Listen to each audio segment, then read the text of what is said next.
ಹೇಳಿದ್ರೆ ನಾವು ಶರೀರದ ಸಂಯೋಗ ಏನಿದೆಯಲ್ಲ ಅದಕ್ಕೆ ಹುಟ್ಟು ಅಥವಾ ಜನ್ಮ ಅಂತ ಹೇಳ್ತಾರೆ. ಶರೀರದ ವಿಯೋಗಕ್ಕೆ ಸಾವು ಅಥವಾ ಮರಣ ಅಂತ ಹೇಳ್ತಾರೆ. ಅದ್ರ ಸಲುವಾಗಿ ಸಂಸಾರದಲ್ಲಿ ಏನು ಕೂಡ ನಾವು ತಗೊಂಡೋಗೋದಿಲ್ಲ. ಬಂದ್ವಿ ಬರೀ ಕೈಯಲ್ಲಿ, ಆದ್ರೆ ಹೋಗ್ಬೇಕಾದ್ರೆ ಈ ಶರೀರನು ಕೂಡ ಇಲ್ಲೇ ಉಳಿದು ಬಿಡ್ತದೆ. ಅದ್ರ ಸಲುವಾಗಿ ನಾವು ಪ್ರತ್ಯೇಕ ಸಮಯದಲ್ಲಿ ವಿಚಾರ ಮಾಡೋದು. ಈಗ ಇವರೆಲ್ಲ ಏನಿದಾರಲ್ಲ, ನಮ್ಮ ಹೆಂಡತಿ, ನಮ್ಮ ಮಕ್ಕಳು, ನಮ್ಮ ಮಾಲೀಕರು, ಇವರೆಲ್ಲ ಹೇಳ್ತಾರಲ್ಲ, ಆದ್ರೆ ಎಲ್ಲ ಹಿಂದಿನ ಜನ್ಮದು ಏನು ಕೊಡೋದು ಮತ್ತು ತಗೊಳೋದಿದೆ ಅಂತ ಹೇಳಿ ಅಷ್ಟೇ ಎಲ್ಲ ಒಂದು ಕಡೆ ಹುಟ್ಟಿದ್ದಾರೆ. ಆದ್ರೆ ಸಮಯ ಬಂದ ನಂತರ ಯಾವ್ದು ಕೊಟ್ಟಿದ್ದು ಮತ್ತೆ ತಗೊಂಡಿದ್ದು ಮುಗ್ದೋಯ್ತು.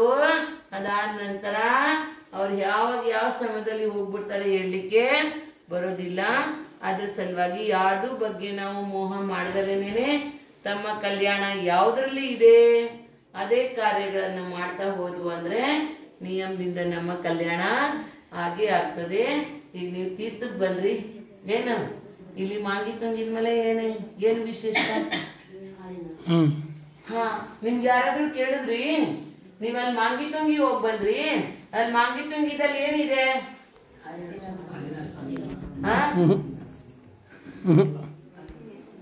ಇದು ಮಾಂಗಿ ತುಂಗಿ ಸಿದ್ಧ ಕ್ಷೇತ್ರ ಇದೆ. ಏನಿದೆ? ಇಲ್ಲಿಂದ ಎಷ್ಟು ಮುನಿಗಳು? ರಾಮ್, ಹನುಮಾನ್, ಸುಗ್ರೀವ್, ಸುಡೀಲ ಮತ್ತೆ ಗವಾಕ್ಯ, ನೀಲ್, ಮಹಾನೀಲ, ಈ 8 ಜನಗಳು ಬಿಟ್ಟು 99 ಕೋಟಿ ಮುನಿಗಳು. ಎಷ್ಟು? 99 ಕೋಟಿ ಮುನಿಗಳು ಈ ತುಂಗಿದಿಂದ ಮೋಕ್ಷಕ್ಕೆ ಹೋಗಿದ್ದಾರೆ. ಅಂದ ನಂತರ ಯಾರಾದ್ರೂ ನಮಗ್ ಕೇಳಿದ್ರು ಏನ್ ಹೇಳ್ತೀರಾ? 2 ನಂಬರ್ का समय शिखर दक्षिण भारत का. ಆ ಸಮಯ ಶಿಖರದಲ್ಲಿ ಬಹಳಷ್ಟು ಮುನಿಗಳು ಮೋಕ್ಷಕ್ಕೆ ಹೋಗಿದ್ದಾರೆ. ಅದಾದ ನಂತರ 2ನೇ ನಂಬರ್ ಬಂತು ಅಂದ್ರೆ ಇದು ಮಾಂಗಿ ತುಂಗಿನೇ. ಮಾಂಗಿ ತುಂಗಿ ಬಿಡ್ತು ಅಂದ್ರೆ ಇಷ್ಟು ಮುನಿಗಳು ಎಲ್ಲಿಂದಲೂ ಕೂಡ ಮೋಕ್ಷಕ್ಕೆ ಹೋಗಿಲ್ಲ. ಅದಕ್ಕೆ ದೊಡ್ಡದು ಸಮಯ ಶಿಖರ ಅಂತ ಹೇಳ್ತಾರೆ. ಯಾವುದು? ಎಲ್ಲಿ 20 ತೀರ್ಥಂಕರ ಮೋಕ್ಷಕ್ಕೆ ಹೋಗಿದ್ದಾರೆ. ಅದಕ್ಕೆ ಏನ್ ಹೇಳ್ತಾರೆ? ದೊಡ್ಡ ಸಮಯ ಶಿಖರ ಅಂತ ಹೇಳ್ತಾರೆ. ಆದ್ರೆ ಈ ಮಾಂಗಿ ತುಂಗಿ ಏನಿದೆಯಲ್ಲ ಇದಕ್ಕೆ ಸಣ್ಣ ಸಮಯ ಶಿಖರ ಅಂತ ಹೇಳ್ತಾರೆ. ನಂತರ ನಿಮ್ಗೆ ಯಾರಾದ್ರೂ ಕೇಳಿದ್ರು ಆ ಸಮಯದಲ್ಲಿ ನೀವು ಹೇಳ್ಬೋದು, ನಾವು ಮಾಂಗಿ ತುಂಗಿದಲ್ಲಿ ಹೋಗಿದ್ವಿ, ಮಾಂಗಿ ತುಂಗಿದಲ್ಲಿ ಈ ಪ್ರಕಾರ. ಈಗ ಗಜಪಂತ ಹೋಗಿದ್ರ? ಇನ್ನ ಹೋಗೋದಿದ್ಯಾ? ಆಯ್ತು. ಅಲ್ಲಿಂದಲೂ ಕೂಡ 8 ಬಲಭದ್ರರು, ಎಷ್ಟು? 7 ಬಲಭದ್ರರು ಅಲ್ಲಿಂದ ಮೋಕ್ಷಕ್ಕೆ ಹೋಗಿದ್ದಾರೆ. ಎಷ್ಟು? 7. ಸತ್ತೇವಯ ಬಲಭದ್ರ ಜದುವನ ರಿಂದಾಣ ಅಟ್ಟ ಕೋಡಿವು. 8 ಕೋಟಿ ಯಾದವರು ಅಲ್ಲಿಂದ ಮೋಕ್ಷಕ್ಕೆ ಹೋಗಿದ್ದಾರೆ. ಎಲ್ಲಿಂದ? ಗಜಪಂತದಿಂದ. 7 ಜನ ಬಲಭದ್ರರು. ಯಾಕಂದ್ರೆ ಇಲ್ಲಿ ರಾಮ ಮೋಕ್ಷಕ್ಕೆ ಹೋದ್ರು, ರಾಮ ಕೂಡ ಬಲಭದ್ರದಲ್ಲಿ ಬರ್ತಾ ಇದ್ರು. ಅನಂತರ 8 ಜನ ಬಲಭದ್ರ ಮೋಕ್ಷಕ್ಕೆ ಹೋಗಿದ್ದಾರೆ. ಒಬ್ರೇ ಅಷ್ಟೇ ಅವರು ಸ್ವರ್ಗಕ್ಕೆ ಹೋಗಿದ್ದಾರೆ. ಅವ್ರು ಯಾರು ಅಂದ್ರೆ ಶ್ರೀಕೃಷ್ಣನ ಅಣ್ಣ ಬಲಭದ್ರ ಇದಲ್ಲ, ಅವ್ರಷ್ಟೇ ಸ್ವರ್ಗಕ್ಕೆ ಹೋಗಿದ್ದಾರೆ. ಉಳಿದಿರ್ತಕ್ಕಂತ 8 ಜನ ಬಲಭದ್ರರು ಮೋಕ್ಷಕ್ಕೆ ಹೋಗಿದ್ದಾರೆ. ಅನಂತರ ಅಲ್ಲಿ ಕೂಡ ಎಷ್ಟು? ಅಲ್ಲಿ 7 ಬಲಭದ್ರರು, ಅದಾದ ನಂತರ 8 ಕೋಟಿ ಮುನಿಗಳು ಅಲ್ಲಿಂದ ಮೋಕ್ಷಕ್ಕೆ ಹೋಗಿದ್ದಾರೆ. ಮತ್ತೆ ಇನ್ ಕೆಳಗಡೆ ಹೋಗಾರ, ಮೇಲೆ ಹೋಗಾರ? ತಳಗ ಹೋಗಾರ. ಮತ್ತೆ ತಮ್ಮ ಊರುಗಳ ಕಡೆ ಕುಂತಲ್ಗಿರಿ ಮಾಡ್ಕೊಂಬಂದ್ರಿ. ಕುಂತಲ್ಗಿರಿದಲ್ಲಿ ಕುಲ್ಭೂಷಣ್ ಮತ್ತೆ ದೇಶಭೂಷಣ್ ಮೋಕ್ಷಕ್ಕೆ ಹೋಗಿದ್ದಾರೆ.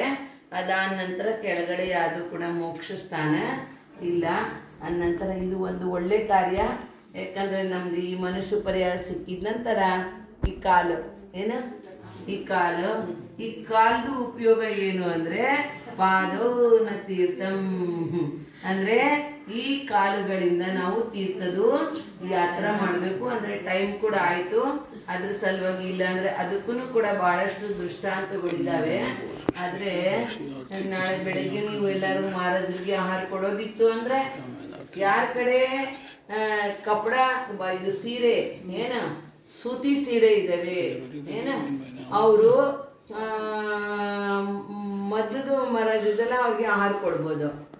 ಆದ್ರೆ ಯಾರ ಕಡೆ ನಿಮ್ಗೆ ಇದು ಕಾಟನ್ ಸೀರೆ ಇರ್ಲಿಲ್ಲ ನಂತರ ಬಸ್ ನಮ್ಮ ಇವ್ರಿಗೆ ಯಾರಿಗೆ ಮಹಿಮಾ ಸಾಗರ್ ಅವ್ರ ಆಹಾರ ತಗೋತಾರ. ಅವ್ರೇನು ಸೀರೆ ಇದ್ರ ಬಗ್ಗೆ ಅವ್ರೇನು ವಿಚಾರ ಮಾಡೋದಿಲ್ಲ.